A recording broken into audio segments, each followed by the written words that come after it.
Hey guys, so today's video is about Selena Gomez and her recent documentary, but less about the documentary and more about just everything that happened after it was dropped on the internet, because it really made waves across the internet. Both TikTok and Twitter are like super loud about it. So I'm gonna get into all of that. Subscribe to the bell, comment for engagement, and let's just get into it. So the My Mind and Me documentary is on Apple TV if you guys want to watch it. The internet has been talking about this documentary a lot, and everything kind of that Selena Gomez has been through, what her friends have been through with her, like, you know, just everything to do with her career essentially. She discussed feeling insecure and how she doesn't feel like a massive pop star despite being one, and like she needs other names attached to her to be successful. She discusses cancelling the Revival tour because she thought her life was ending, and how she was admitted to a psychiatric hospital. She was also diagnosed with bipolar and she's scared she won't be able to have kids because of the medication, even though she really wants to be a mum. So people have been discussing her friends negatively before this documentary, but this documentary really like amplified that. There are compilations of their behavior, mainly Raquel. What did I do?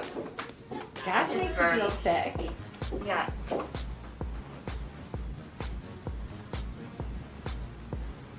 Hi, Raquel. Hello, Selena. Raquel, this is so cute. This is a whole one-piece outfit or two. It's so crazy how People think that she's toxic, unhelpful, that she doesn't take Selena Gomez's issues seriously, that she gives a lot of like resting face when Selena Gomez is talking about her issues and things like that. There was also an argument in London. Selena Gomez had just come back from Kenya and she had this like London press tour where she was doing a lot of press for a song release, and Raquel said that when they come back she's gonna have to go to a birthday party, and Selena Gomez was like, no, like I'm so tired. I have a video shoot right after the birthday party, like the day after, so I need to get good sleep and I'm not gonna be able to sleep well if I go to a party, so no. You know, we have Marissa's birthday dinner the night we get back. The night we get back. No, I'd rather do what I'm doing. I'm not going to that. I have to do shoot a music video the next day. Nice. I mean, it's a lot. It'll be good. Oh, it is good, but you know, you're going to be kind of messed up for a few days. Yeah, totally. Just thought you would want to come. I would. I'm not going to have one day to adjust. Okay. Do you think that I'm complaining about my job? Yeah, you sounded like you were.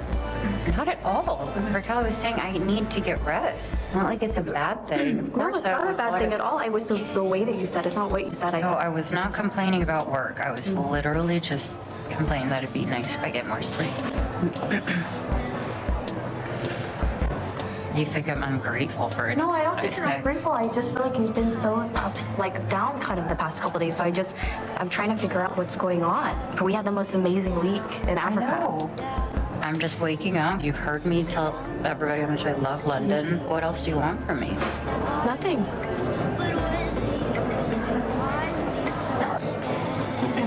I've been good. You don't seem happy. I'm having fun. Good. I'm so happy you're having fun. Like, it doesn't seem like it to me. So I was just asking you.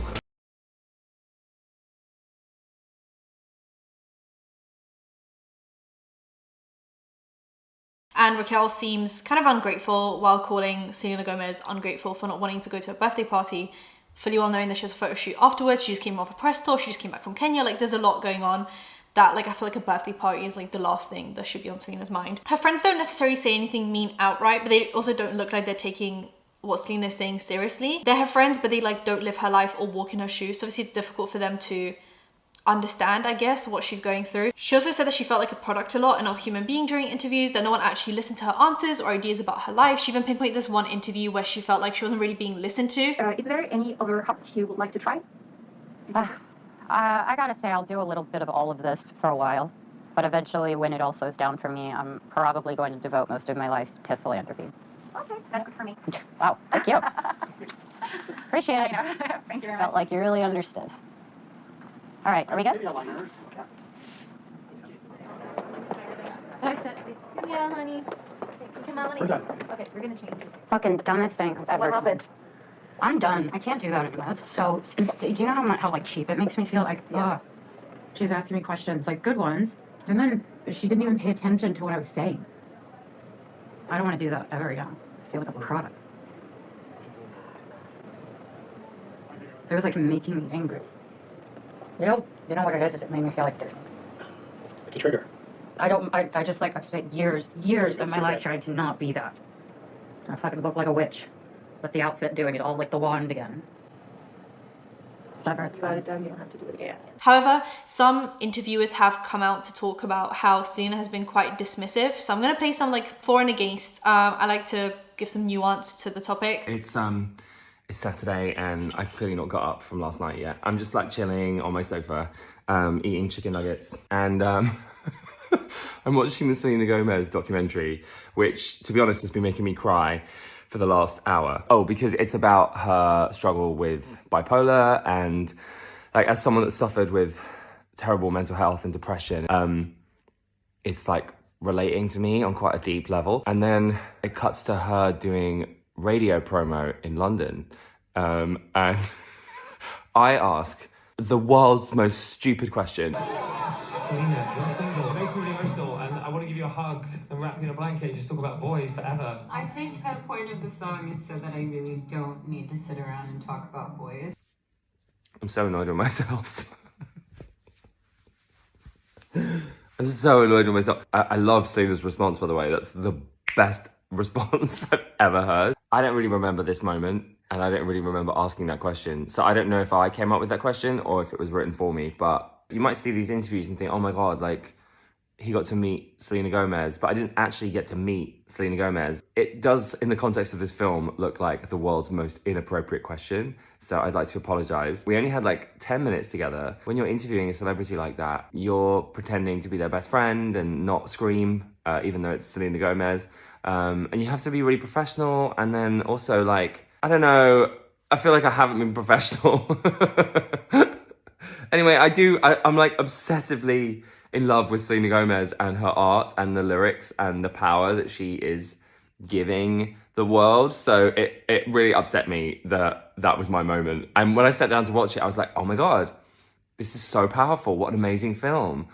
And she goes to the radio promo and I was like, oh God, what's going to happen? Oh girl, what have you done? Oh God, what have you done? Oh no. And then the funniest bit is about 20 seconds after I asked that question, where it cuts to Selena in a lift. Okay, watch this. It just seems like such a waste of time. That is honestly so funny to me.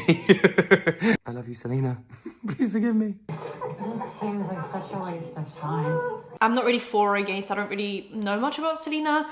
I know her from like her Disney days, and that's kind of it. So you guys let me know what you think. I'm just kind of compiling all the information for you guys here. She says that sometimes she wants to quit and be normal and just be a mum, but she feels like she's in this position and she's been put in this like limelight and in the fame for some kind of a reason, for some kind of a purpose in life. And it also, like, the whole documentary, I feel like, puts in perspective the like romanticized idea we have of fame and money and being like a superstar, and it isn't all that it's made out to be. She's clearly in a lot of stress. She feels like she's constantly being used for things and like she's a product and not a human being, like she said.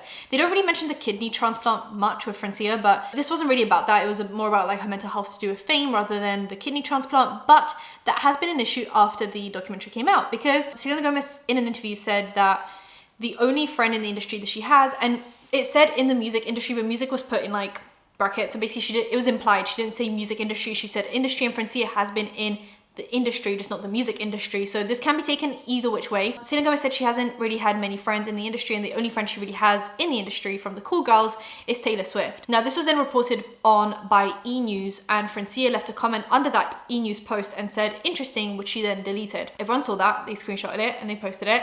Selena Gomez left a comment under a TikTok about the kidney transplant, saying, sorry I didn't mention every person I know, which some people think is quite petty and quite unappreciative and ungrateful of the fact that Francia did sacrifice a kidney for her. Some people now are saying, so there's two camps of this. Some people are saying Selena Gomez is coming off as really ungrateful, like she almost forgot about Francia, like the moment she got the kidney, she just forgot, she moved on, she's living her life happily. Other people are saying, why is Francia bringing this up all the time? Like, if you didn't want to give her a kidney, you shouldn't have, if you're going to bring it up every second of every day as some kind of a hold this over someone's head.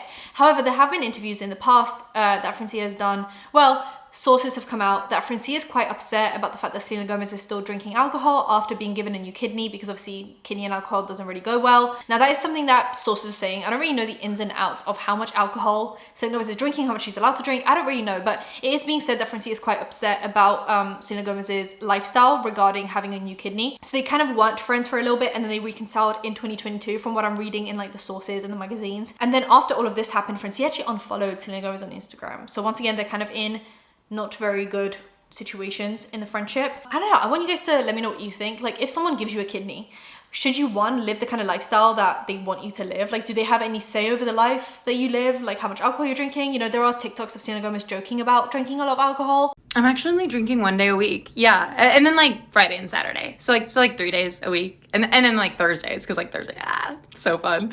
So like 4 nights a week. Yeah. And then like there's also like a birthday. So like 5 days a week. And then if like one of those nights like rolls into a brunch the next day, like a classic brunch rollover, then like 6 days. So just like 6 days. Yeah, just like mellowing out, you know, we're growing up. So. Is that something that Francia has the right to be angry about? Or is it kind of like, well, you gave the kidney away, it's not like your business anymore? You guys let me know. 2, was Francia out of pocket to, you know, comment under that E-News article? Was Selena Gomez out of pocket for commenting that like, oh, sorry, I forgot about everyone, when it is someone that gave you a kidney? There are also other things coming out recently, that there's this interview that Francia did about how she was blindsided with being told that she's a match for Selena Gomez. So she went and she did the tests, and then she wanted to kind of find out, think about it, and then go to Selena to say if she wants to give her the kidney or not. But apparently they told Selena the test results, which feels like a bit of a violation, like a privacy violation to me, but I don't know. So they went to Selena, and Selena called Francia and said, oh my God, we're a match, which does put some pressure on Francia to then say like, hey, here's my kidney. I did panic when I found out I was a match. It wasn't the way I expected. One day I got a phone call from Selena, a FaceTime, and she's like, we're a match. And I'm like, yay, what? How do you know this? I had a way that I wanted to tell her when I made the decision. I knew it was gonna happen, I just knew at that time. Like, it's a big thing. So I hang up and I call my social worker, and I'm angry. And she told me, it's gonna be hard. The recipient is gonna glow, and she's gonna recover a lot faster than the donor is, because she's receiving something she needs. You're losing something you don't need to lose. It's gonna be hard. And it was very hard. But some people are saying that that interview is being taken out of context because the only thing Francia really wanted to do was like make it a surprise for Selena. So there seems to be a lot of kind of like conflicting evidence. Some people are super for Selena Gomez. They think that she's a sweetheart and that everything is kind of being painted in the wrong context. But some people are super against Selena, saying that she's been given the second kind of chance at life and she's throwing it away to drink alcohol again, and that she's being super unappreciative of Francia. Like, even if she doesn't really want to be like her bestie anymore, she shouldn't be referred to as like the kidney girl, and like, you know, being not prioritized as much, because this is clearly someone important in Selena's life. Even if they're not as close as they used to be, this is still someone that gave Selena a second chance at like life, essentially, right? Which Selena has acknowledged in her past, which is why this is so conflicting, because Selena has acknowledged this on stage before, how she is here because of Francia. So I just feel like the whole thing is quite kind of all over the place. I think celebrity news is quite difficult because a lot of it comes from sources and weird interviews out of context. It's always very difficult to tell what people mean by the things that they say. Whereas with influencers, like, they just put out a tweet themselves and you're like, okay, well, this is what that person thinks. With celebrities, it's like, oh, a source close to Selena said this. A source close to Francia said this. And it's always very difficult. And we all know that interviews, and mainly written interviews, are taken out of context a lot because they'll just kind of pick whatever sounds good. So it's very difficult, but you guys let me know what you think. I'm super conflicted. I just want to know you guys' opinion on this. Let me know. All opinions are welcome. I don't really know. I wanted to compile this information for you guys, but I essentially, in the end, want to know what you guys think. And yeah, subscribe with the bell icon for engagement, and I'll see you in my next one. Bye, guys.